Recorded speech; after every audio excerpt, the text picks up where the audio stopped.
Hey, so we are going to hang out today and talk about the Breonna Taylor nonsense from last week. So we've been doing these conversations, for the last month, 2 weeks? I thought there were more than that. No, but we're doing multiple topics each week. That's why.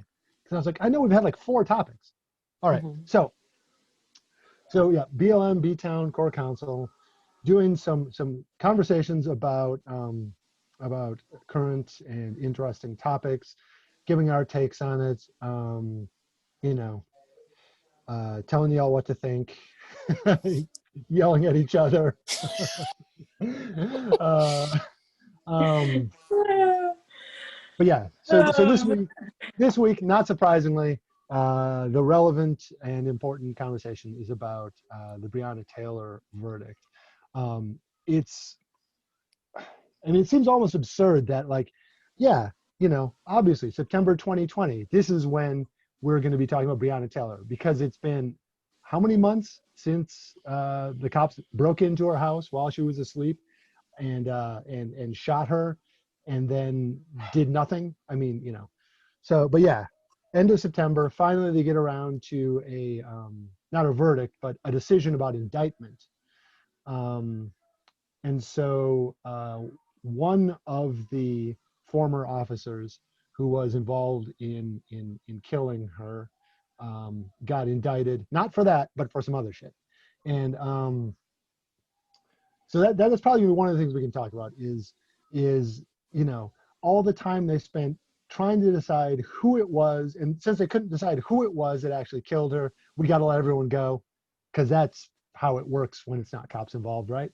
And Mm, mm, No, mm. everybody goes down. When it's not cops involved, everybody goes down. uh, yeah, yeah. Mhm.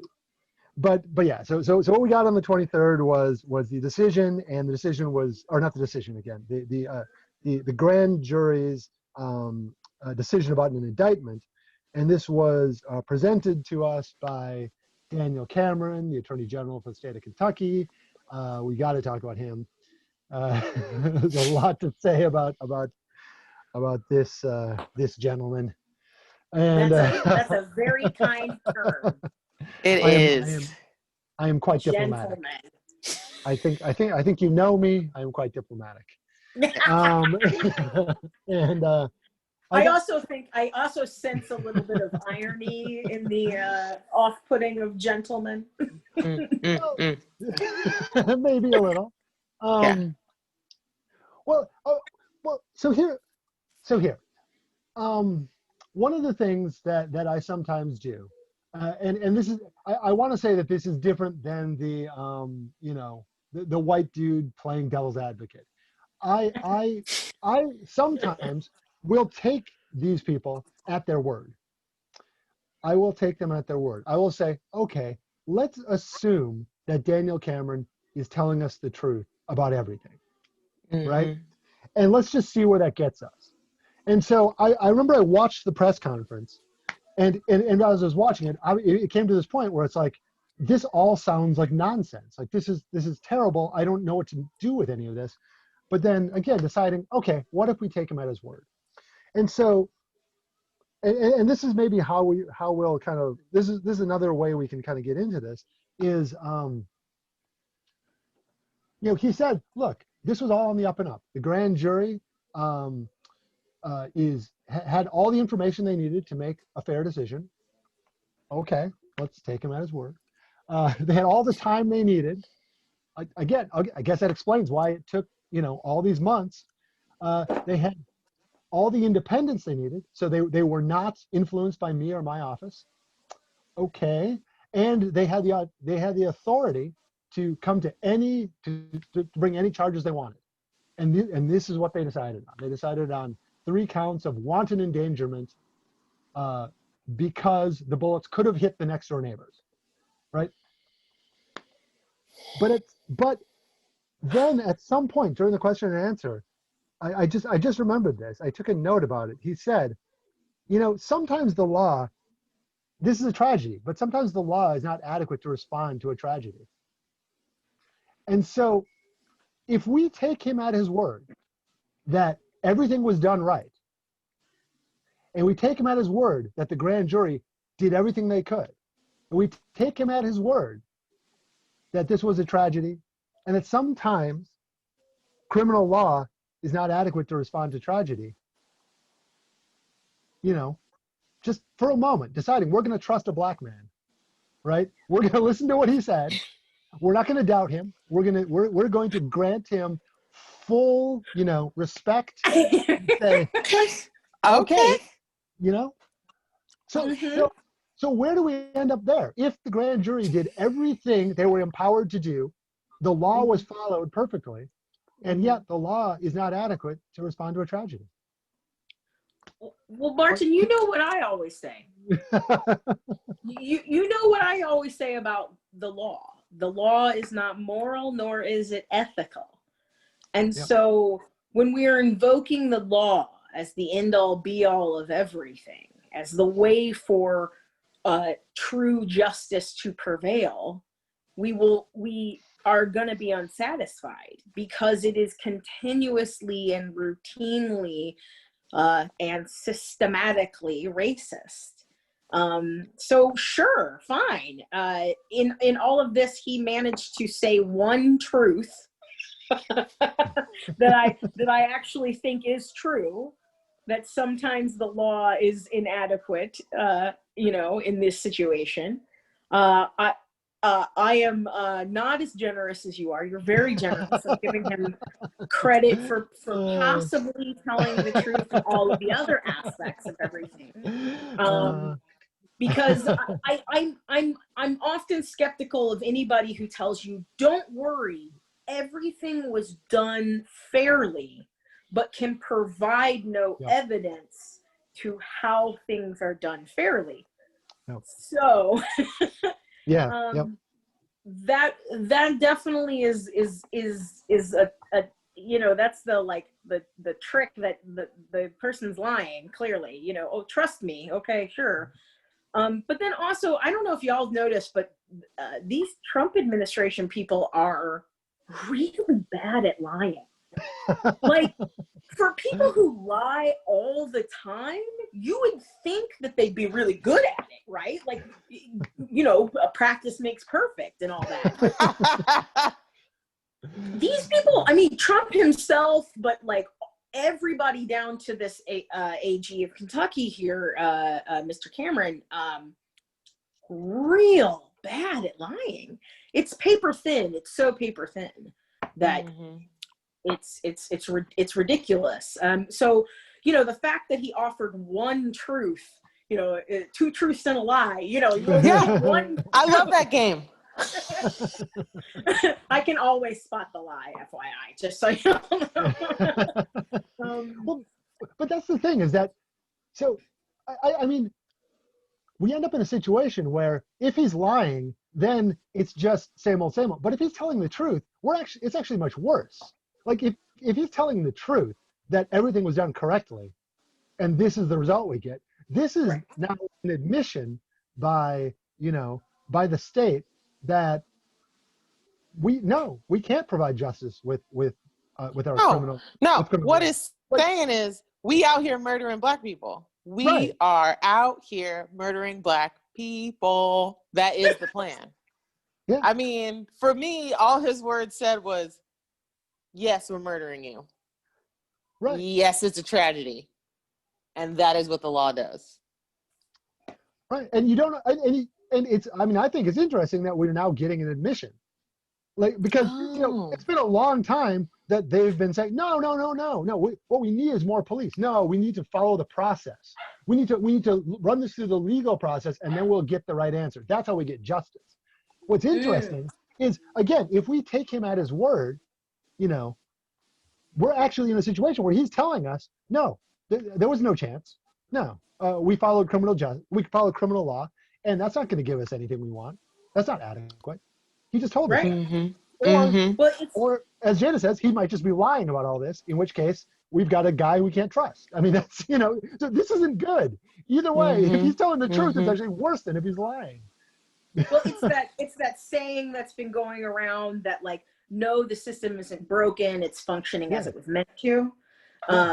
And so yeah, either it's broken or it's completely functioning as it was supposed to be functioning, and either Right. way, Black people die. Yep. Right. And cops are continued to be let off. No big deal. Don't worry about it. In fact, Yep. the attorney general is willing to risk his reputation Mm. to admit Yeah. Yeah. that what you're doing is not in conflict with his job. I mean, that to me says a lot about how we feel about Black women. No, the job is to murder them. Mhm.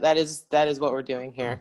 And we murder them by murdering their children, by incarcerating their community, by undermining their goal setting. I mean, in every Mhm. layer. So their When ability to they own a home, right? right, That was her house. She right, wasn't sleeping over. She was at her own home. right. Yep. And also, when we're bringing up Sandra Bland into this conversation, when we are on our way to success, There it is. Mhm. we are Yeah. thwarted.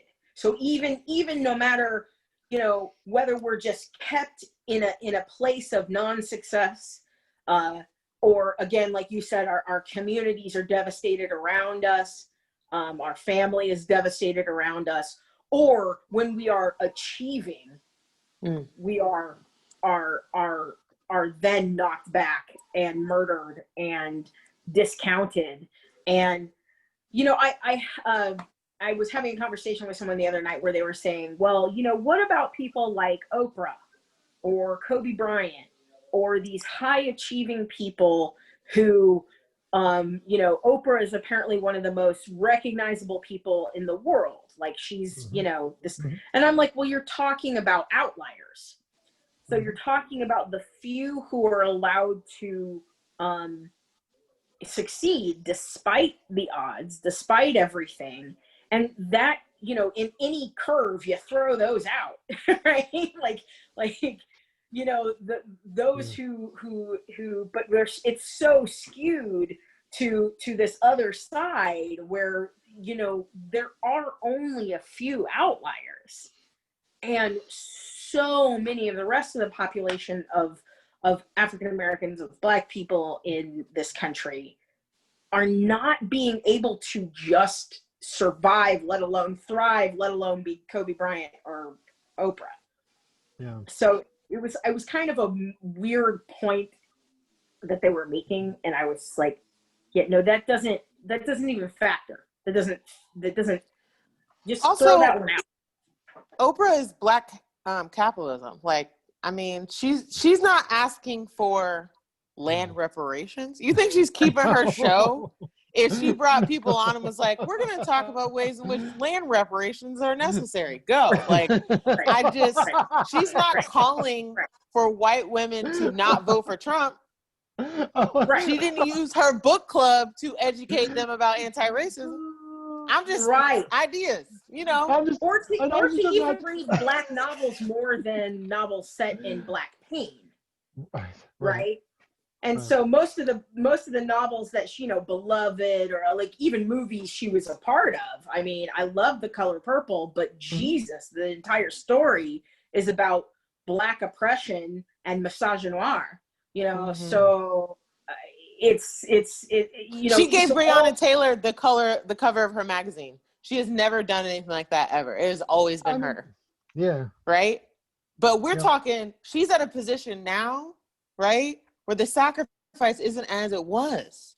This wasn't her first week on the ground. She has enough clout, money, capitalism that she can put Breonna Taylor on the cover, right? Right, and not have to worry about anything, but also it literally doesn't cost her anything. And Bring it up. It also doesn't advance anything. It would be one thing if Breonna Taylor was on the cover for the next 5 years, and every single article in Oprah in magazine, O magazine, instead of being about how to decorate like this, see this lovely wall. It is good though. I know, right? It is good. It's good. But if it was not, if it was instead about how to destroy patriarchy or to elevate Black voices in every space, or to you know, kick out the TERFs in children's literature, you know, anything, literally anything. Yeah, You know who I'm yeah. talking about. I'm looking at you, JK. You can. She's got a book club. She's got a book club. Why is she talking about books that matter? It's, you know, Right. yeah. Books Well, and that you're matter, yeah. well, and you're right too, Jada. That even though she's putting Breonna Taylor on the cover, once again, what she's focusing on is a very particular form of destruction of Black life. I mean, that's her focus when she talks about social issues, and you know that's something you got to talk about. That's you know, I'm not going to talk, you know, I'm not going to talk about you know, Beloved is like, oh, well, Beloved, what's that? You know, no, I mean, obviously that's a great work. The Color Purple, a great work. You know, she's not. These aren't things that don't deserve to be on there. But you're right. That's all she's doing. And so when does she have someone other than herself on it? When it's a Black woman who was killed by the police, Right. and for no other reason would she do it. So I mean, you're right. She is kind of um, thriving on these images of Black destruction. Um, And I mean, I would also argue that a lot of people, excuse me, let me be specific, a lot of Black people who are thriving through the lens of Black destruction. And I mean, I think that I've seen examples of that in all over media, but I've also seen, I mean, Kanye West is a perfect example of that, right? I mean, Lord. he literally, Jada. I mean, Kanye I gotta was cast him out. This conversation, he's got to be casted out. I'm sorry, but I'm going to just say this one thing, right? He was a famous rapper, and then he became even more famous when he was talking about Hurricane Katrina, saying, you know, George Bush does not care about Black people, right? And and then even more famous after he interrupted Taylor Swift, which everybody should do, but that's a whole other conversation. yeah, he was right there. To point out that Beyonce had been snubbed yet again. So not Black death, but a not recognizing of Black excellence. So you know what I mean? So and then he floats to the top again in support of Trump and running his own campaign, and you know, the insanity that has unfortunately gripped him. So there are all these outliers that we're like, all of them have to do with capitalism. All of them have, in some shape or form, are success stories. I mean, Martin, not to plug our own music, but OJ Simpson. You know, success stories or failures, and famously so because of tragedy, right? And Black tragedy usually. And that's why that word was so important that he used, right? Like that's why Cameron's word of tragedy, I was like, interesting that that's your word, right? Someone wrote this for him. He wasn't like extraneously talking, right? So he's thinking, what is a word? Right. What is a word that people can be like, oh yeah, it was a tragedy. I would like to argue that it was an assassination. Okay, so I don't like any of this conversation about like, oh no, no, where she lived, they were trying to get people to leave. Okay? So and she had been targeted before. Like many of the people who have been shot and killed by police over the past several years have had previously and prior run-ins with the exact cops who shot and killed them, not just any and old police officer, but the exact cops. They were not lost. The idea, just like sitting on your couch by yourself, all that is just another layer of, well, we didn't mean to. Yes, you do. Right. Just sit with it. Yes, you do. You did mean to, because this is what happened. She's not in that house. Whoever wanted her out of that house got what they paid for. They said, clear the block. Mm. That still happened. $12 million, that still happened. Her boyfriend in jail, that still happened. That block will be gentrified. Yeah. Period. That reminds me of what happened in San Francisco when all Black people were moved out to Oakland. There were a lot of deaths and police raids and moving people on in order to gentrify San Francisco, to move Black folks out to Oakland. So let's just make clear that this wasn't some tragedy. This was premeditated. This was a group of people who came together and said, this is a great setup. And she was the innocence lost in a plan. That ain't no, don't use tragedy, because Katrina is a tragedy. You see what I'm saying? Don't do that. Don't put those all together. That's not it. Well, you know what? I would also argue that Katrina wasn't a tragedy. It was well, planned. I mean the hurricane, but like right, you okay, know, I got that right. Yeah, but the fact that the Fifth Ward people were left to die, and the levee in those areas were not well maintained, were not strong enough, were not sufficient, et cetera, et cetera, et cetera. Right. I mean, say what you want. Kanye was right about that, I guess. Like, see what I mean? Picking some low-hanging fruit too. George Bush does not care about Black people. That's like, okay, that's the only like the sky is blue. George Bush has ever cared about is Michelle Obama. He's apparently in love with Michelle Obama, but that's the only Black person he has ever cared about ever. Yeah, but that's the thing. Like, he talked for 5 minutes before he said George Bush doesn't care about Black people. Yeah, like, that's true. I show that video in class every year because I do, because it's brilliant. It's so good because he shows up and like Mike Myers all straight faced and like reading off the teleprompter, and doesn't know what to do. But that's the thing. It seems normal, him reading off the teleprompter, right? Just read it, because that's what you do. And then Kanye gets up there and just rambles for like a minute and a half. And he's talking about the National Guard isn't here. He's talking about the systematic destruction of a community. And it's rambling. And he's doing this for a minute and a half on 5 networks. It cost millions of dollars for him to ramble. And Mike Meyer comes back in and is like, but after Kanye says George Bush doesn't care about Black people, and Mike Myers tries to jump back in, then Mike Myers is the one who looks stupid. It's an amazing moment because he actually managed to transform what the conversation is about.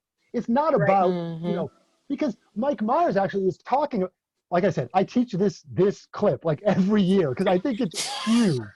Like, I think it's huge because up to that point, Mike Myers was talking about like, all of this property was destroyed. Well, by what? By whom? There's no actor. There's no noun. This property was destroyed. Water rushes through the city. But gallons of water. There's no one's doing anything, right? Here's who did it. So again, look, the man. There's a lot we can say about that man, but like he was right in that moment. He was right, and he changed that entire thing. He was right about Taylor Swift. He was right about Taylor Swift. He was right about Taylor Swift too. Yeah. He's been right a couple of times. Again, it doesn't make it, but low-hanging fruit. Sure. Okay. But You got Beyonce and Taylor Swift. That's low-hanging fruit. I mean, and he just went and plucked it. He did. It was right there. I get what you're saying and I appreciate it, but he was always exhibiting opportunism. Oh yeah. Right. Oh, yeah. But all the other Black men in that, no other Black man stood up there and said, hold on now, wait a second. Right. Oh, because hold on now, wait a second. Not even her husband. No. I'm looking at you, Jay-Z. I know you watching. For real though. What you been doing lately? I'm gonna need you to get wild in these streets if somebody's not giving me awards that we all know that I deserve. I mean, that's when you wild out. That's the kids say wilding out. Whatever. Look, My wife is ready to burn down Bloomington if somebody even looks at me funny on the internet. So I don't know what y'all's partners be out there doing, but Beyonce, maybe You you're the already true know. ride or die. You already know. That's all I'm saying. Just saying. That's all. And that's the point. That's the point, though. Like, Danielle Cameron versus her boyfriend, like, I find that interesting as just like how these two are demonstrating this level of hate, right? I mean, he is going to jail for the rest of his life. Oh, Kenneth Walker, Breonna Taylor, Did he chose to preserve her dignity? Well, there's some. I'm not entirely sure.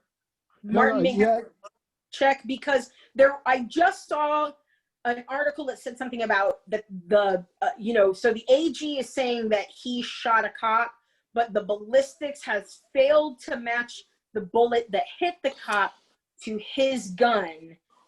And so that's a kind of a key point in this. And there is even a whiff, a frisson, if you will, of did the cop who got shot get shot by ricochet or friendly fire, as opposed to Kenneth Walker's attempts to protect his own from clearly people invading his space. And I'm going to tell you right now, the city of Bloomington has a no-knock warrant, but you come into my house unwelcome or unannounced, we're going to have a problem.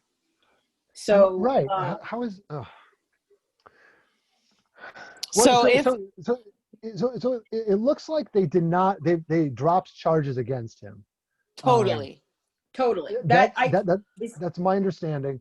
And, oh my God, yes. And so one of the things that even Daniel Cameron, AG Cameron. Yeah.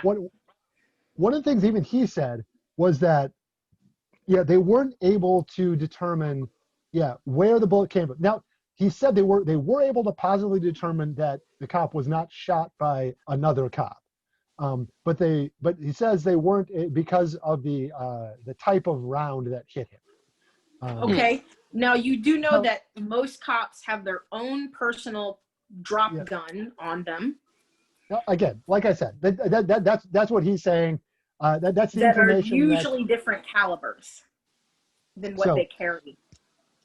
But it's interesting as you're saying that, like, if part of it is that they were unable to determine that Kenneth Walker actually shot him, I guess on some level he's getting the same treatment that the cops did, but the results are so much different, right? Because one of the reasons they're like, we can't charge these cops because we don't know which one did it, like, which is, like I was saying, like, that's not how this works. Like, 3 people showed up and fired their weapons and then someone was dead.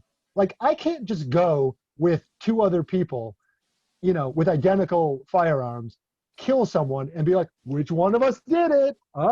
Guess you can't arrest us. Like, that's fucking Parent Trap. Right, exactly.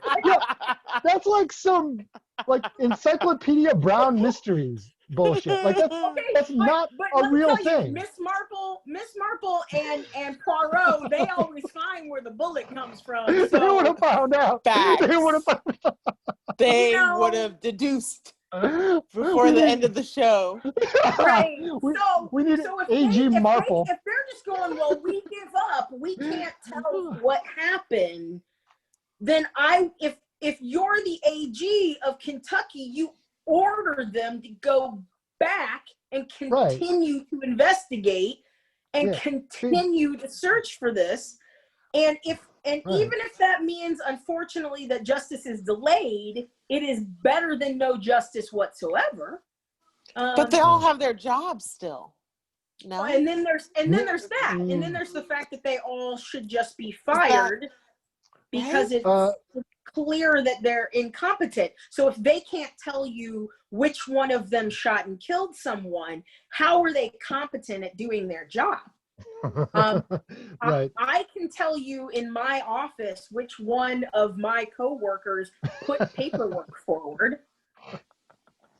I mean, Right. for And in real. fact, we're responsible for knowing that information. Yeah. Martin, I'm sure that you're responsible for knowing what information you put out into the classroom and what you didn't put Yep. out into the classroom.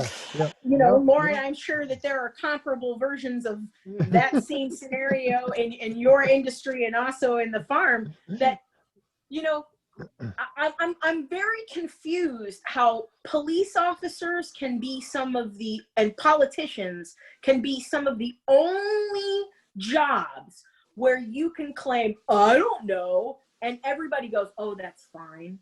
That's It just makes fine. so much sense. Yeah. That's totally okay. I get it. Worry. You can be incompetent at your job. You cannot understand the law. Even you can be completely ignorant of the law that you're trying Literally to enforce. your job. Literally your job. And everybody just says it's cool. Don't That's worry. white supremacy, though. White supremacy says be mediocre. That's fine, and that's where, like, yes, of course, the system isn't gonna protect Breonna Taylor. That would be more than mediocre. That would be like just over 75%. Well, and to your point, Lauren. Let's talk about the city of Bloomington and our police department. One of their key, like the thing that they stand on as the pillar of their record, is that it's been a number of years, and I can give you, it was 1984, I believe, or 80, maybe it was 86. I'm trying to remember when Denver Smith was killed, but it was since the 80s, since the last time they killed an unarmed Black person. Mm-hmm. And they stand on that record as citing that they are different from every other police department. They say, we are different, we are different, we are different.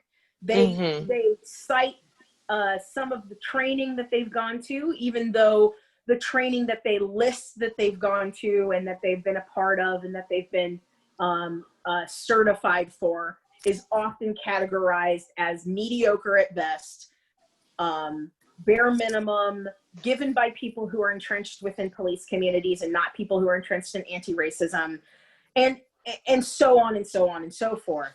And as we know, they have a higher arrest record for African Americans in this community. They have a higher use of force record against African Americans in this community.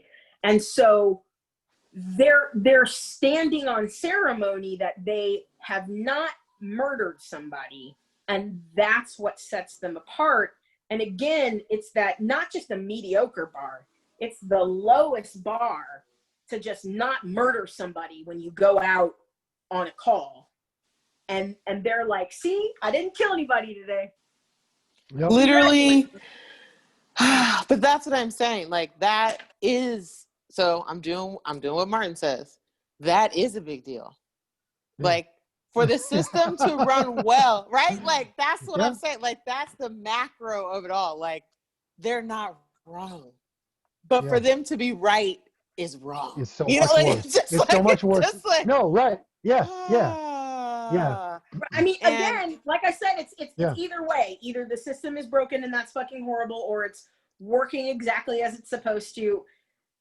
And that's worse. Like Martin says, perhaps that's worse. Yes. See, Martin gets in your brain. Let me just tell you this, Lauren.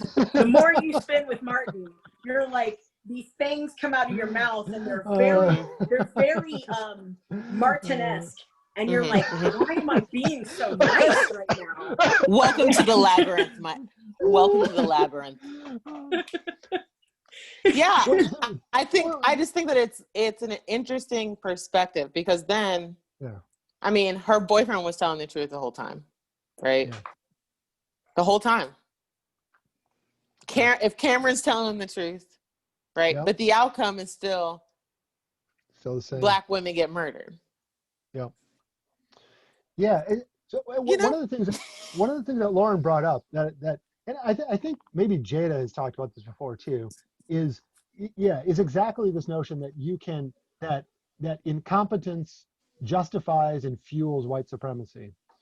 That you can simply fail to fix the problem and just kind of get away with it. Yeah. And everyone would be like, oh, well, what were you going to do? And again, the example I always go back to is from Bloomington when they burned down the black market where the People's Park now is. They burned it down. The KKK burned it down, and the police said, I mean, you can rebuild, but we can't stop this from happening again. And everyone's just like, oh, cool. Yeah, I mean, that makes sense. Yeah, that sounds like cops. Your job is to not really prevent anything, I guess. And so they were able to say, we can't stop this from happening again. And that's why we don't have that business anymore. Because the police because everyone was like, yeah, the cops said they can't stop arson from happening. And those people should definitely still have a job. Like if they literally just can't stop arson. They can't stop a criminal syndicate from committing arson. Right. We're like, yeah, that's fine. Yeah, it sounds like you're doing a good job. So incompetence, being white supremacy. When our mayor says, look, I can't stop white supremacists from running the farmers market. Like, Bring it up. I can't do it. I can't do it. I'll get sued. I can't do it. What do you want from me? You expect me to remove armed white supremacists from a public space. How could I do that? And everyone's like, no, yeah, that sounds right. Like, this level of incompetence is considered totally fine. And as Lauren's saying, this is how incompetence is white supremacy. It at minimum supports white supremacy and probably just is white supremacy. White incompetence is just white supremacy. 100%. Because if there was competence around this, those cops, like we've said, would have already been in the system already. Right. Yeah. I mean, seriously. Yeah. Right. Without hesitation. And the cops who couldn't figure out who fired the gun would all be fired and ideally, held accountable for, again, not doing a very important job. They would have been presumed to be doing a bad job on purpose. Yes. An AG who says, look, our system is inadequate to provide what we need. It just can't work. Like he's saying the system is incompetent, and everyone's like, yeah, okay, well, I mean, I guess. What can you do? Like, no, it would have been torn down. That's which again is if it was any other industry, if it was a Starbucks that doesn't function well, that's a Starbucks that doesn't last, right? Mm-hmm. Corporate comes down and says, you're fired, you're fired, and you're fired. We're going to hire in people who actually know how to make a decent pumpkin spice latte. Decent. Just decent. Make a pumpkin spice latte that doesn't go into someone's home and murder them. That's all we want out of this pumpkin. But no, this pumpkin spice latte went into a person's home and murdered them, and they're just like, no, that's cool. This pumpkin spice latte is totally fine. Sometimes the pumpkin spice latte isn't adequate. And any other industry though, any other industry other than law enforcement and the political arena, and maybe also like government in general, because we can also look at school systems that are failing. We can look at hapless mayors who throw up their hands, and say, what can I do? I mean, so you're spot on there, Martin, to connect that to the farmers market, because that is exactly what has happened in our own community, the what can I do? And so what happened as a result of what can I do is more white supremacists showing up to Bloomington more frequently, having their own rallies in support of the police department, and taking over elements of our community. And then also all of those well-meaning white liberals who said that they, or continue to say that they support Black Lives Matter, are also like, but I'm also okay with Nazis. So I'm going to continue to support a Nazi farmer while also wearing my Black Lives Matter t-shirt because I love everyone.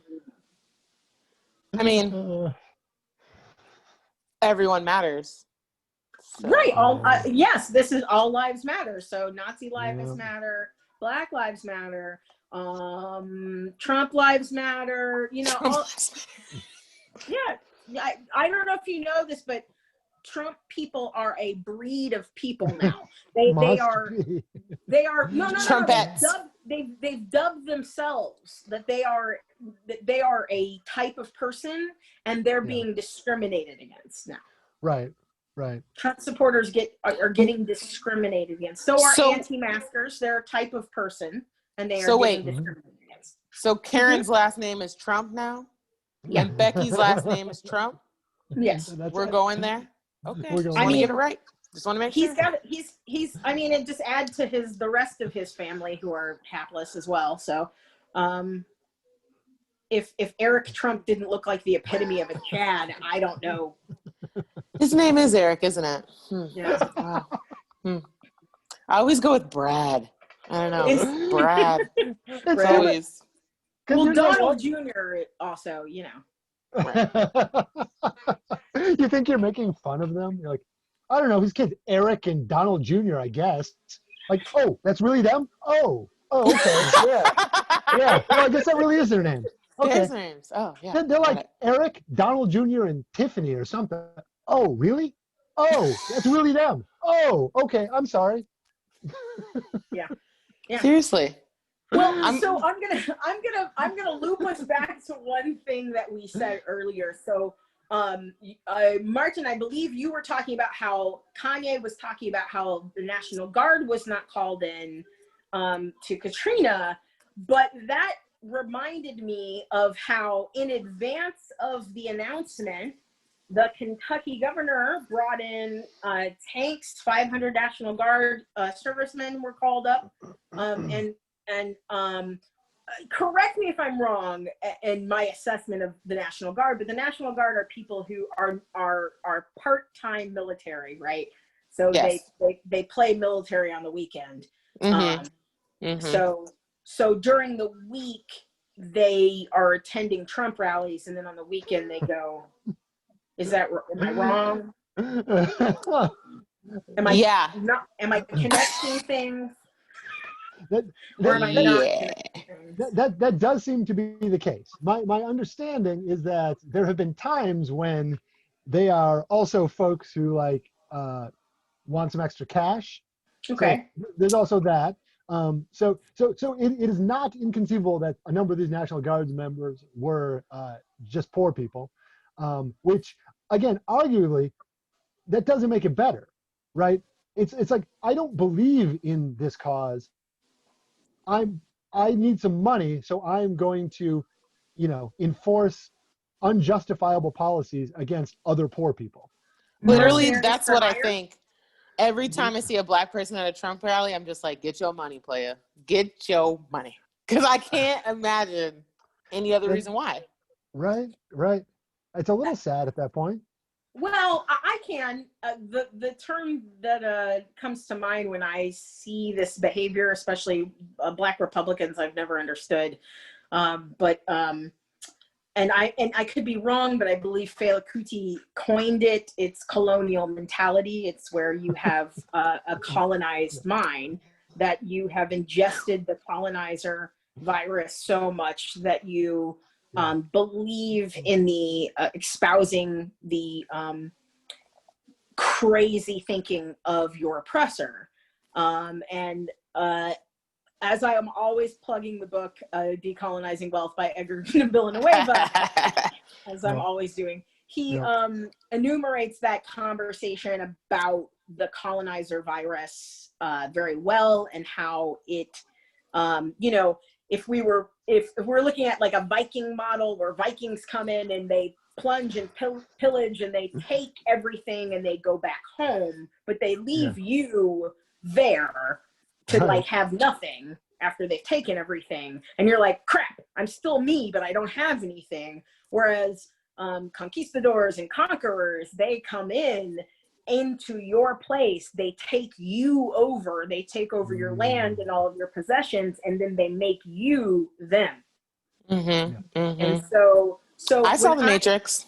right. Bill. I mean, And so when I see Black people espousing, you know, the Black people who were at the Republican National Convention and things like that, I see people who have actively embraced the colonizer mentality because they believe it will lead them to the things that the colonizer has. And so Isn't that I don't, Cameron? I was talking about Cameron, yeah. yeah. I mean, it seems like it, right? Yeah. Yeah. He's got a nice I suit mean- on though, you know? So like a part of Yeah. it for me is like the image that he's portraying, right? Is a new outfit. Like the Nazis are now farmer, hippie, right? Yeah. Now the outfit is like what I would have normally been, you know, what's up to. Now I'm like, hold on. I don't know now. I don't know now. Yeah. It's like, wait. The Proud Boys espouse that as well. They have Black members and Hispanic members, and they are, you know, quote unquote, supporting racial purity. That's what I'm saying. Yeah. Which just makes my head like hurt right here. Well, and so this is where we get to again, you know,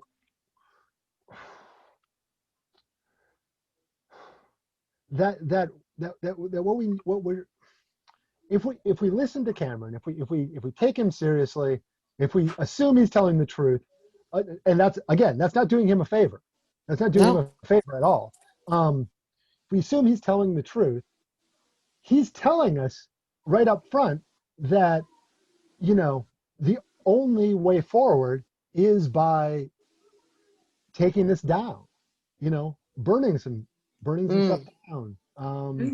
You know, so again, it's not going to be a surprise that the National Guard showed up or was on call, ready to show up, because again, if he's telling the truth, if he's honest, he knew from the beginning that the only reasonable solution, because criminal law is not adequate to address this. Well, what is adequate to address this? And we've known this for forever. You know, what is the response going to be?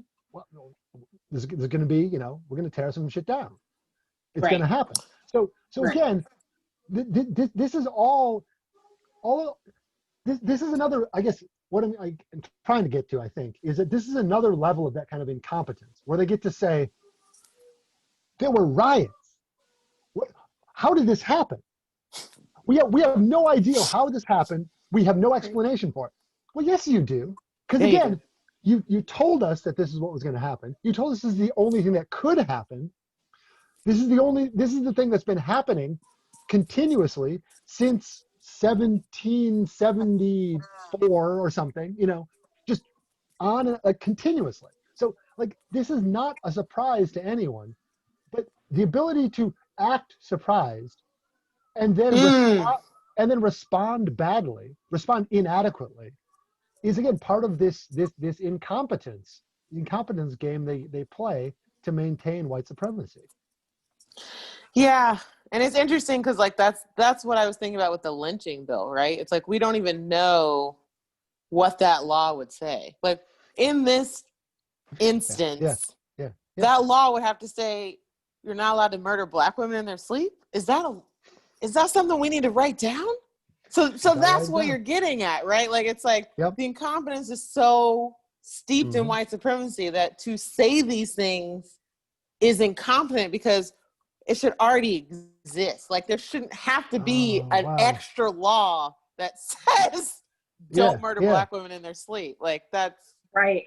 Well, I mean, you go back to the no-knock warrant. That no-knock warrants don't exist. And then you go back to possibly police tracking people who live in a particular residence that someone wants to bulldoze and build nice condos, you know. So all of it sort of goes back to all of these deeper rooted topics of white supremacy, but the anti-blackness that is rooted in not allowing us to survive and thrive. Yeah, right? we ain't supposed to be here. I got it. We ain't supposed to be here. I got it. Then why'd you bring me here? That's what I'm saying. So what, Martin, I just want to say something real quick. You back things up to 1704, right? What I mean, I don't know when. I was going to the Boston Tea Party, but obviously, there was, Right. there was rebellion against, injustice before then, obviously. But Right. that's the one that our white conservative friends will point us to. So Boston Tea Party, okay. What year did Columbus sail the ocean blue? When was that? Yeah, right. 1492. 1492, right?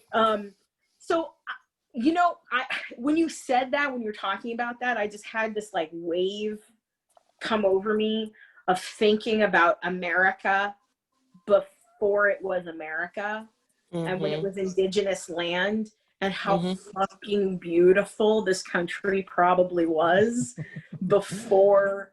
And I mean, America is a beautiful country. It is there. I mean, Indiana is a beautiful state. There are parts of it that are just really gorgeous. There, I mean, other countries are beautiful too. This is not a like comparison. Not all countries, right? But I mean, it just, when you said that, I just had this wave of being like, wow, what did this land look like when it was just indigenous land? And how did those people deal with harm done to each other?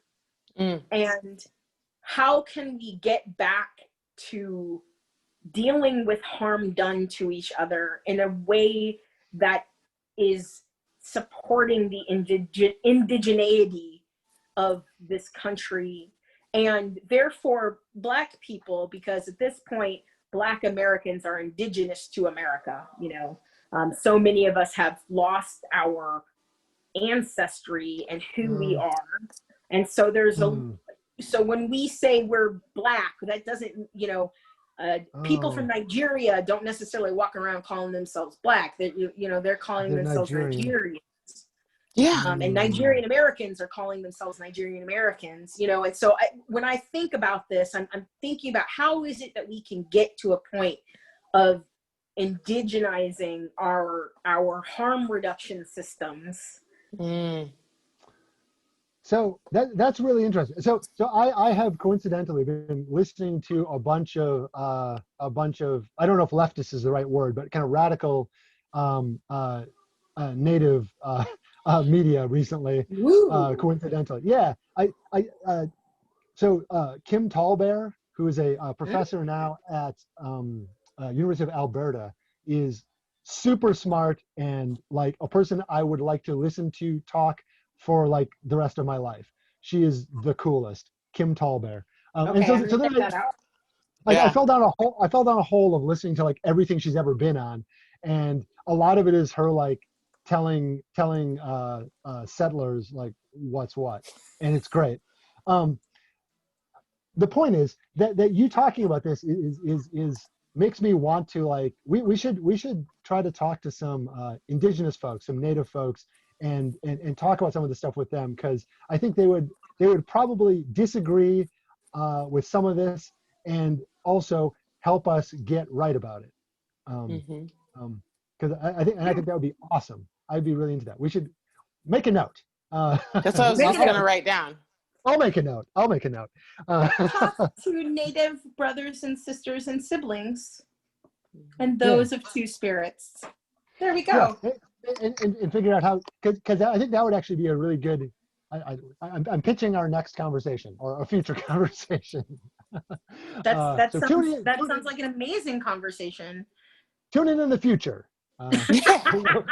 We'll work this out. I promise. One day this shall happen. Yeah. Because we're not going to pull the incompetence card and not do it. And and honestly, if we are incapable of doing it, we will have that conversation and we will admonish ourselves and Well, figure out it's why we are incapable of doing it. right. It's a thing we got to fix because we can't just sit Right. in that. So sometimes you are incapable of doing things. All the time. Constantly. And but that doesn't mean that you just throw up your hands and say, well, I'm not going to learn. I'm not going to seek help. I'm not going to ask for wiser counsel. Like, it's just really, I'm often really baffled at the lack of wise counsel that elected officials seek. In particular, when they do the like, well, we talked to the Black person over there and they said this. We have one who is in our government and we talked to them. They're in charge of the Black stuff and they said this. And so we got it. We doing what they're going to say. And I'm like, that's one person. But I think that's, again, that conversation around what's acceptable. Like, as an undergraduate student, how many sources do you have to have for a paper? I'm literally asking, because where I come from, you can't have just one. In fact, you have to find things from opposing sides and then talk about, right, how maybe both can be right and there's another solution. Daniel Cameron is like, Daniel Cameron is Wikipedia. Daniel Cameron is that Wikipedia site where your professor's like, no, Martin. No, you need a peer-reviewed source because you better Daniel give Cameron all the is shade, not Martin. peer-reviewed. He is not peer-reviewed. He said that nigga's a Wikipedia. That nigga is a Wikipedia page. Hey, anyone can do it. Don't hurt yourself. You find one. Throw something in there. You find one of his peers that's gonna. You find me a Black person who's gonna vouch for him. He is not peer-reviewed. He is not peer-reviewed. Yes, no, that's legit. Well, that's and legit. And my thing is always to talk about, I say this all the time, and maybe somebody's heard me, and because they've been using it lately. But Black people are not a monolith, and we're not a monolith, but also, why would we listen to the most centrist voices among us when we're talking about progressive values? Right. So how do centrist voices get us to progress? Right. Those are just definitions of words I'm throwing out, right? Right. How do you get to progress when you're talking about something that is already a compromise? And when that centrist is already telling you that the system we have can't get us where we're going to go, he said it himself. That part. Like, right? He's saying we can't do it. He's not hiding. Nothing's hidden here. He knows it. He's saying it. Well, and I would argue that. Let's talk to the centrist to get to progress. No, it's not going to work ever. And I would also argue that Cameron is an outlier in that he's, in your interpretation of his words, he is admitting that the system doesn't work, because most centrists that I hear from are saying the system is okay. They're just bad apples. They're just bad actors, and we just need to remove them. We need to reform the system because it's perfectly fine, and it's moral, and it's just, and it's so then ethical. they're not centrists. Then they're actually Trumpists, or I would say conservatives. Sure, fine, but. Yeah. So that's weird. Yeah, I guess you would say at that point that anyone who is up for reforming policing, is regressive. That's weird. Yes. That's weird. And that's a weird thing to say. Is what I'm saying. Like, to shift from we need laws that protect people to we need laws that aren't ignoring people. I mean, that is That's a shift. Yeah. I mean, because she was ignored. You Yeah. cannot forget that her presence there was collateral. They were just like, whatever it costs. Yep. Whatever it costs. Yeah, whatever it takes to get these people out of this area so that we can gentrify it, do so.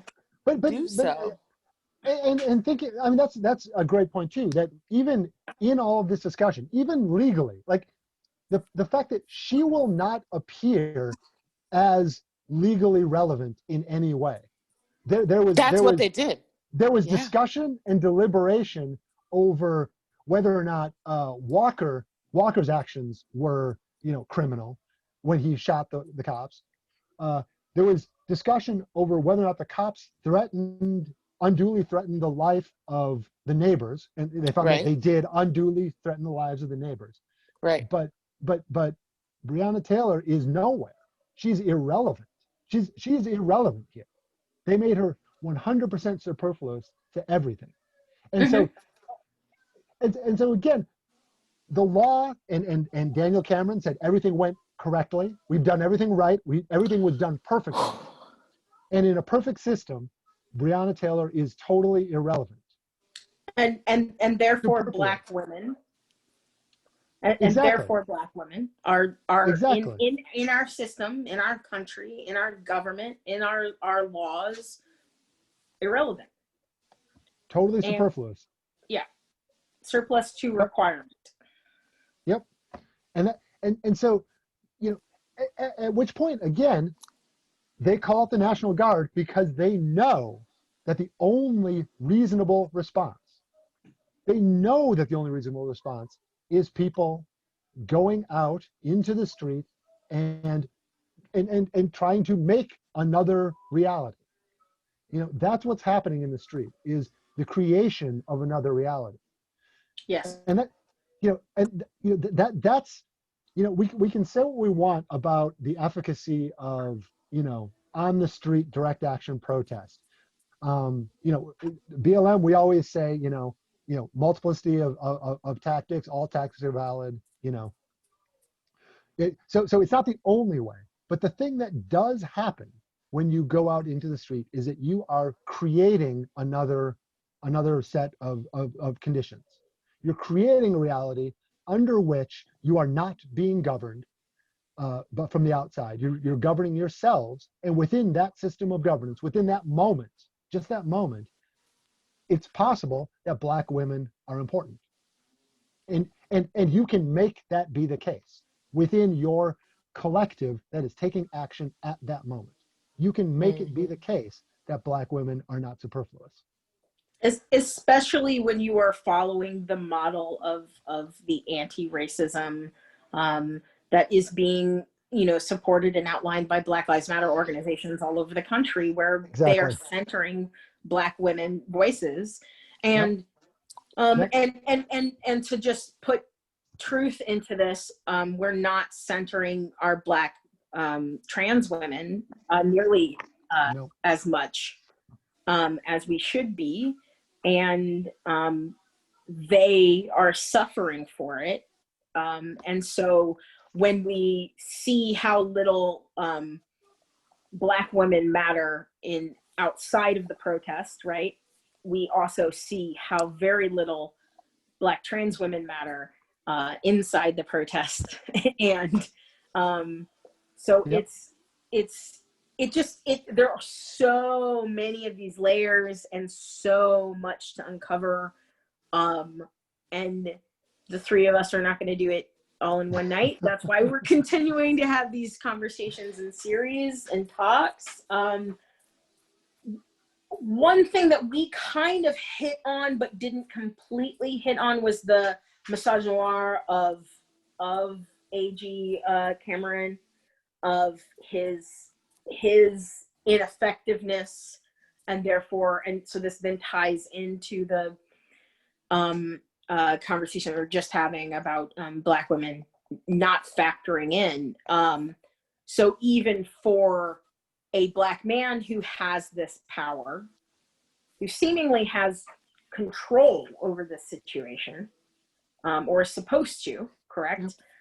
One of the things that I've often heard about grand juries is that attorney generals generally don't, commission or even prosecutors don't impanel grand juries unless they know an indictment is coming.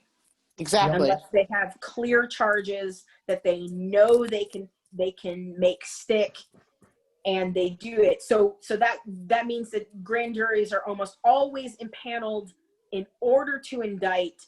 They almost always indict. The only exceptions for that in the statistics that I've seen have been when police officers are involved and when politicians are involved. And that there's like an old lawyer joke, I guess. There's this judge in New York who famously said grand juries should not exist. A state judge in New York, like Saul Wachtler, I think. They shouldn't exist because if the AG wants them to, a grand jury will indict a ham sandwich. Like this, he on the record saying this, because right, it's the case that the grand jury will do what the AG says. That's the rule. So if the AG wants the grand jury to indict these cops for literally anything, like anything, he could have had them indicted for jaywalking, and if you wanted to, it would have happened. The grand jury would have done it.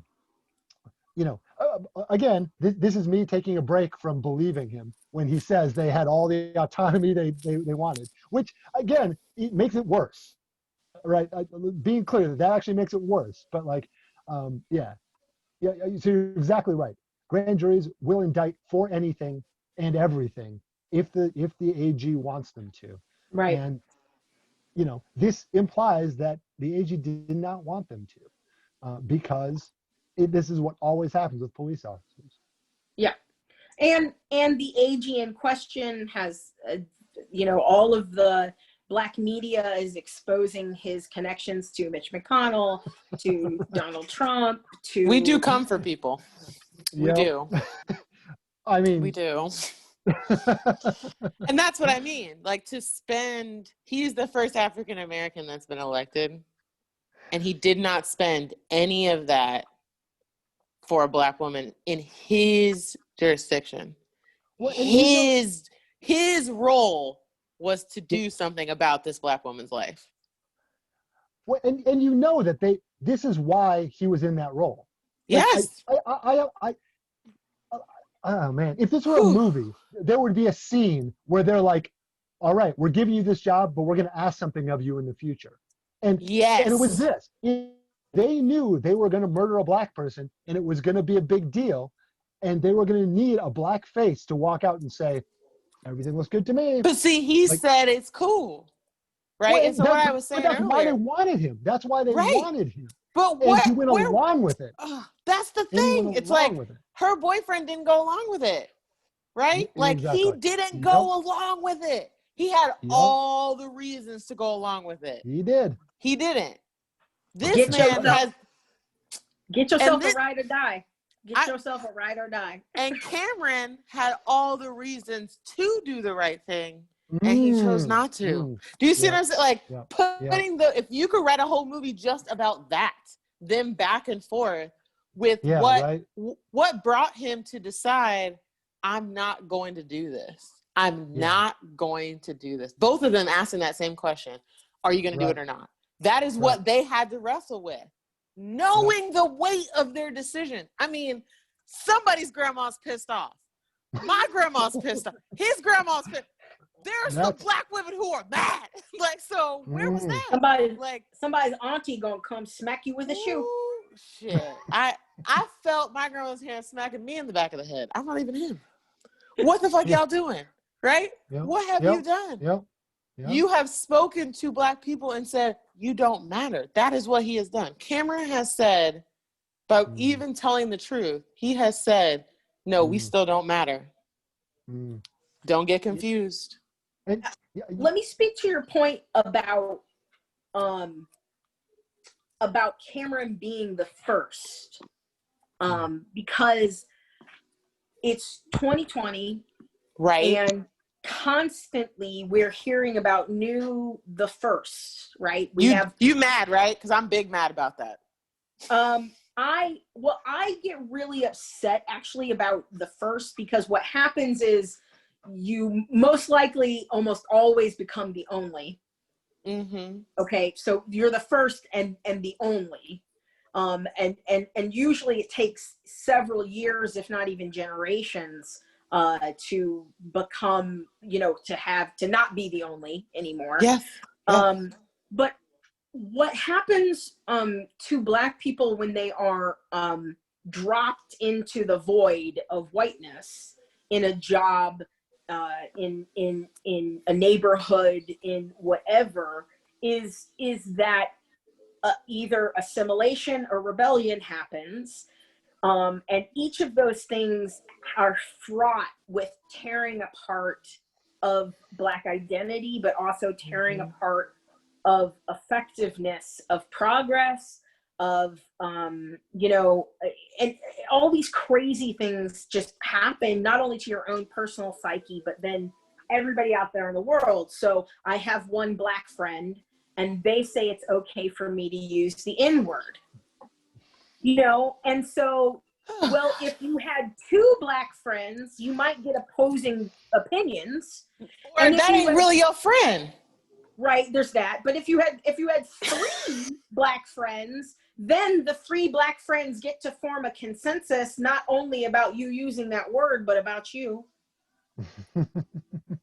and then maybe you don't have any Black friends whatsoever, or maybe you actually start to have Black community friends and a Black community around you that you are invited to participate into, as opposed to my one Black friend said it was fine for me to use the N-word. Well, who's that Black friend? Because let me check them real quick. And to your point, if they're your one Black friend, who's the one Black person in your all white school, are they your friend? Or are they trying to survive? I'm just asking questions. Can friendship be the word there? I don't know. Well, right? I think don't also know. that depends on that flip of the coin for the person of the Black person in question, because yes, they're trying to survive, but sometimes the ingestion of the colonizer virus is so deep cover, you don't know you're a secret agent. You know what I mean? Like you don't know you've been switched. You don't know. See, and that's the problem. I wanted Cameron to be like, nah, I'm indicting him. You know what I'm saying? Like, I wanted him to be like, I'm gonna spend all I've done to do the right thing. Because if he had done that,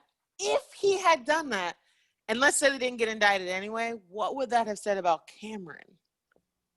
That's the opportunity lost for me. It's like, bro, you want a poster of yourself? You want to be on a Wheaties box? You want Black children to bow to you when you come outside? That was your chance, bro. Right. You talk about legend. Like, you missed it. No one cares now. Anything he does now, everyone's like, yeah, but you and Breonna Taylor, never mind. And and now he's gonna be a GOP middle manager from now on. He could have been a legend, and now he's going to be middle management in the GOP machine. Right? Yep, exactly right. With the fake ass biscuits and the lame ass events and the, I don't get it. No kind of spice. This is going to get him a promotion. I don't understand. He could have been that agent for change, right? That folks talk about. He could have been that force. And he actively chose not to, in order for, he's going to be, you're totally right, Martin, middle management. He's gonna get promoted. Who wants to be middle management? Y'all need to shoot for the stars a little bit harder. You know what I mean? Like, well, but again, what he's going to do now is he's going to be comfortable for the rest of his life he is going to be comfortable for the rest of his life with, again, getting promotions, getting one job higher and one job higher until it turns on him. Yeah, his ceiling happens. I'm not The even worried ceiling about happens. the ceiling. I don't even worry about the ceiling. The ceiling is one thing. It's another thing when the cops come into his house and shoot him. And they're like, Someone he cares about. what are we going to do? Oh yeah. I don't know. It's a Yeah, tragedy, but how many police officers, fellow police officers, police chiefs, I can't think of the one guy who got arrested in his own house and Obama had the beer summit. oh yeah.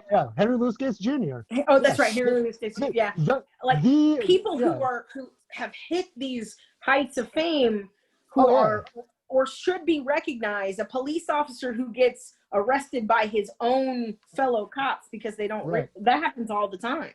That stuff happens all the time because they don't realize he's a police officer and they just think of him as some nigger that they're going to take down because he fit the description. Yep. And that stuff happens all the time. It's really, well, him and Ben Carson can hang out. So A.G. Cameron, at least he's got I'm a done friend. with you. I thought that was him. I saw the photo. I was like, now, is this the same? Ben's older. Killed the same person? Get out of here. Ben's a little bit older. Like, as a virus, like, this is the same dude. Oh, I got right? you. I got you. Like, isn't he the same person? Like, yeah. Well, you can. That's the uniform, but you see what I'm saying? That's the new uniform. Have you ever seen Key and Peele's skit about? I have. Okay, all right. About the black Republicans. We're not a mole. And they all clap. They have the same mustache and they wear the same jacket. Yeah. That's what I mean. And it's like, so when I see a nice dressed black, like I can't be so, because you might be a crazy ass Republican who don't use any of his power to save black women. So right. That's just a new look for me. Before I would not have done, I would have been like, now come on. And he did not see that as a moment for us as a people. That's what got me. Like, I was like, you didn't see how you telling me a football player knows when to kneel and you don't know when to kneel. Interesting. You know what I'm saying? Like, it's like, you don't know the Cupid shuffle. You don't electric slap. Like, it's just like, you didn't get the notes or you missed it or something. Now, I'm just gonna advocate for folks like myself and Martin, who I'm gonna just go out on a limb and say that Martin and myself do not know how to do the Cupid shuffle just because we're punk rock kids, and I'm sorry. There are punk rock songs, right? Yes, but we don't line dance. Punk rockers are not notorious for line dancing, or doing joint dances together, other than this one. Yeah. So I'm just okay. I mean, Martin, you're I just sometimes I gotta just rep, weird black people because we're weird, and that's okay. There's lots of ways to be black. Martin and I like goth music, and there's no end of ska tunes telling you how to skank though. No That's very true. Yeah. There's always some black guy up there trying to tell the white kids how to skank. So how to pick it up. Exactly. Pick it up. So you know what I'm saying. We know what you're saying. We know what you're saying. We not feel distracting you. from your point. Not distracting from your point. You're right though. You're right. To speak up for weird black people because do it. Some of us nobody cares about us weird black people sometimes. So. Not true. Black punks. I do. Punks. Black punks matter. You do. Let's do it. Lauren does. Lauren we know Lauren cares. That's why we're hanging out with Lauren. Right, that's right. Although we wouldn't be hanging out with you. Black punks do matter. So I don't know what's left to say about this other than absolute fuckery. Mm-hmm. Or the plan, like it's not. Yeah, it's what cops do. Yeah. And I mean, my continued advocacy is that if the system is functioning the way it was intended, then it needs to go away, and we need to build something better in its place. And that's when I would invoke indigeneity and Afrofuturism, and thinking about how to construct harm reduction and making restitution to people in a way that actually is sustainable. Because incarceration, arresting people, the criminal justice system as is clearly not sustainable, at least for Black people, because there's only so many of us in this country, and once we're all in prison, Then what? then it's just slavery again, right? So Yeah, well, I was gonna say, unfortunately, it is sustainable. What's not sustainable? I meant for Black people, but Yeah, well, I was gonna say, what's unsustainable actually is the response that is happening now. That's actually what's unsustainable. Yeah. Because they were totally fine with the incarceration rate. That wasn't actually a problem. Yeah. What's a problem is that they have to roll out the National Guard every single week. That's a problem. That actually is not sustainable to our nation. They can't afford that.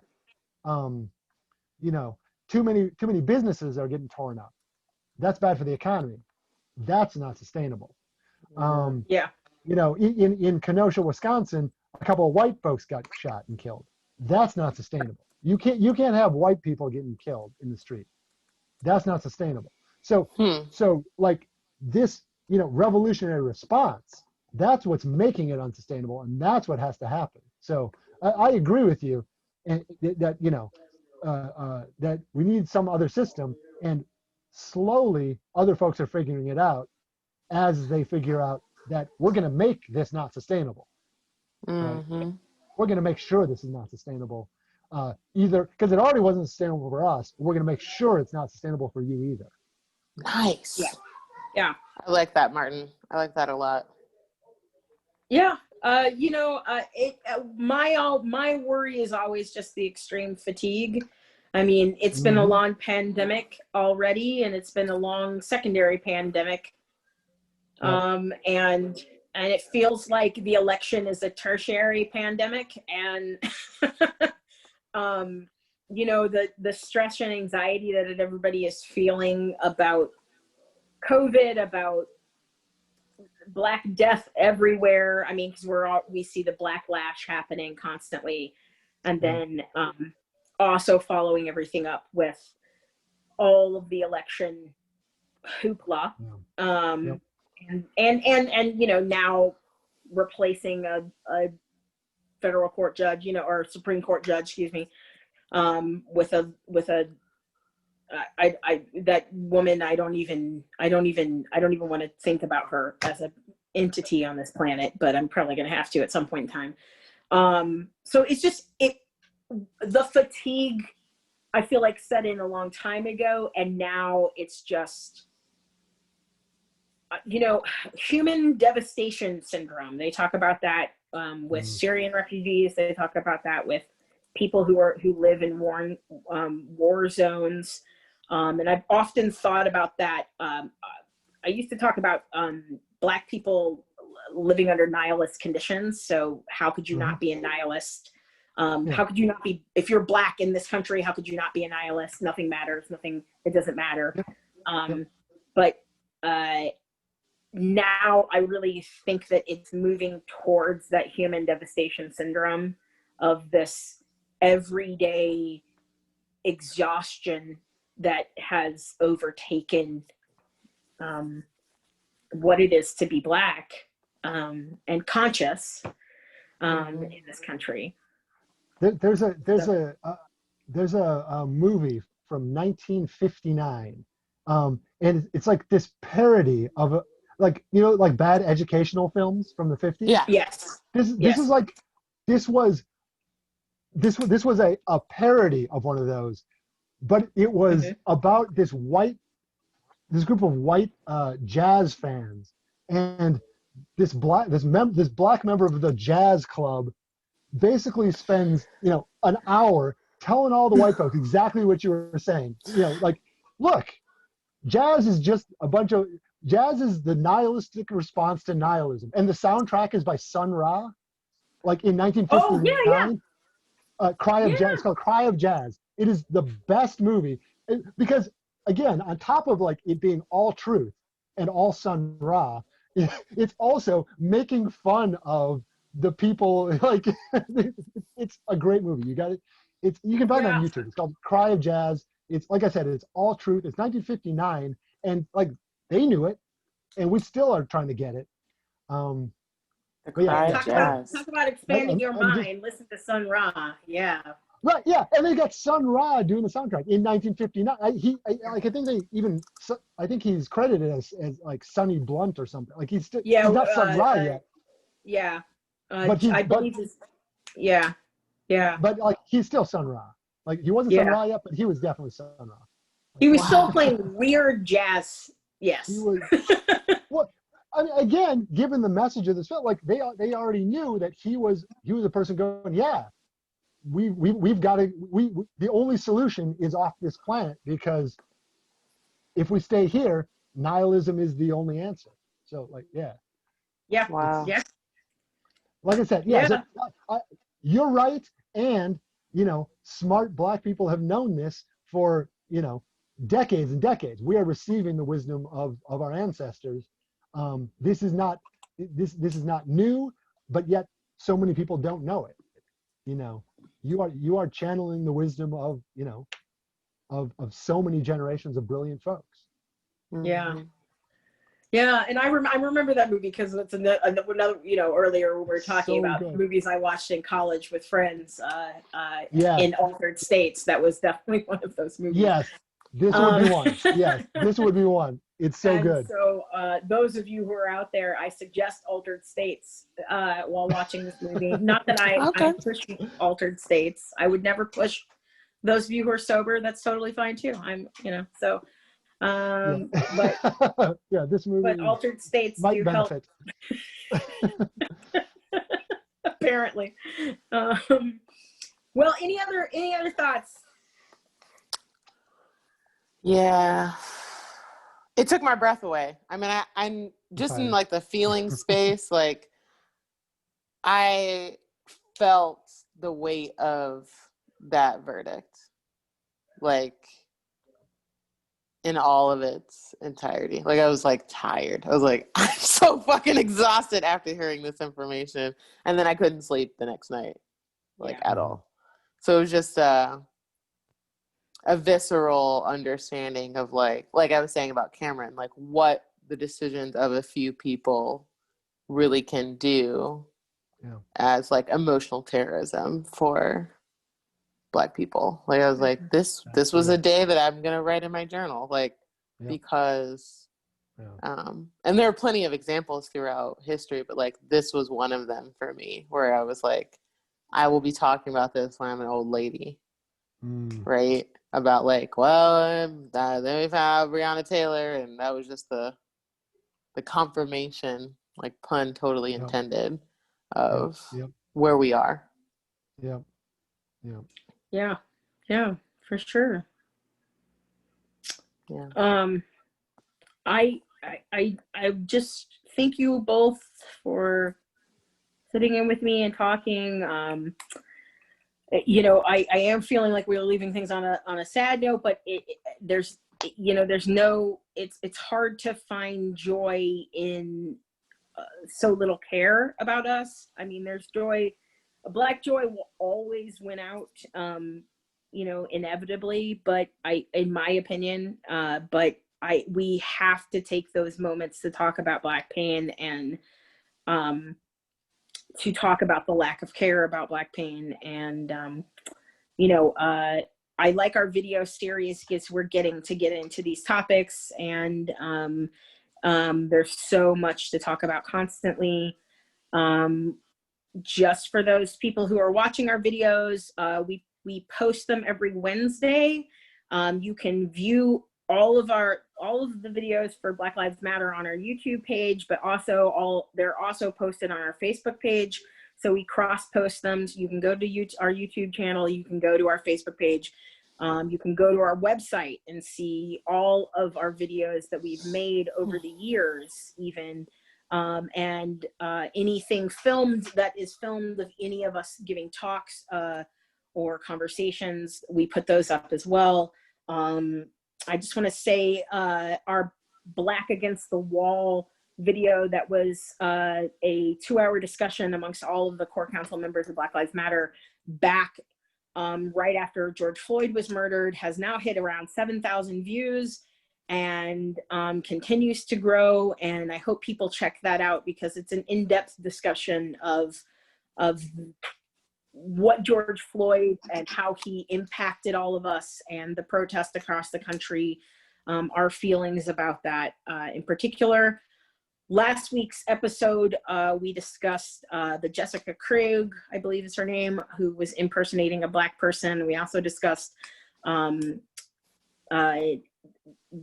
Donald Trump's banning of bias training, which is interesting timing for bias training here in the city of Bloomington. We have still not heard from the city of Bloomington as of filming this today as to whether the city will be accepting our anti-racist policy training, which is different than bias training and more effective.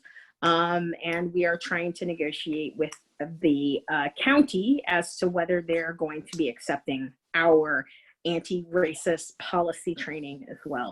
So that's still in the works.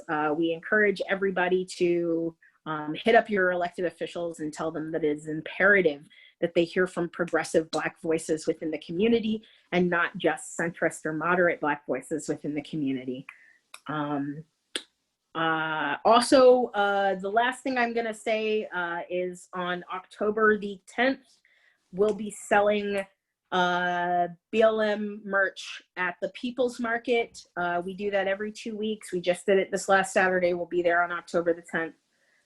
So we have yard signs. We have a few t-shirts that say defund the police left on it. We have some Black Lives Matter masks, face masks, and all of the money that we use to, that we make from that goes back into Black Lives Matter. And specifically, we apply it to our program with People's Market, where we purchase food from People's Market, as well as request the community to buy sponsored boxes from the People's Market. We take the food that we've purchased and the excess sponsored boxes, and we collect that all and give it to members of the Black community who are food insecure. And we also have a partnership with the Pigeon Hill Pantry in Crestmont, and we fill that up once a week with produce. And so we encourage people to continue to buy those sponsored boxes. Every little bit helps. Come and donate money to BLM. That continues to support that program. I give a shout out to Martin, who is going to be helping me on Tuesday with a panel with the Monroe County Medical Society. And we're going to be talking to them about confronting white supremacy, the negative piece of white liberalism. We're going to be doing that talk again, but it's a little tweaked. And also shout out to Lauren and her project with the plant project. Oh yeah. The plant truck project. It's an amazing business model because it is, well, Lauren, you should talk about that part, the business model of the plant truck. Yeah, we're offering a sliding scale. So we're encouraging people to come and view some of the target areas of our inherent privilege that we all share and consider where they can participate in direct action with how they value the food, the work, the labor of our BIPOC group, but also the labor of our community to foster an anti-racism and Black-centered project. Food sovereignty project. And so we allow for people to come and pay as they are, pay at the rate that we're offering, and then even above that rate in order to fund other projects where we do educational programming around growing their own food and dismantling the concept that where you live determines how much food you can grow for yourself. Yeah. And I'm going to be donating some strawberries to you guys here soon, some strawberry plants to you guys. And also, I believe you also take donations of plants and seeds as well to help distribute that throughout the community. So all good things. Martin, you were just actually doing a talk with the libraries that went over really well, I heard. So yeah. So lots of good stuff. There's more to come. Thanks all for joining us. Thank We'll see you you. later. Stick around, BLM.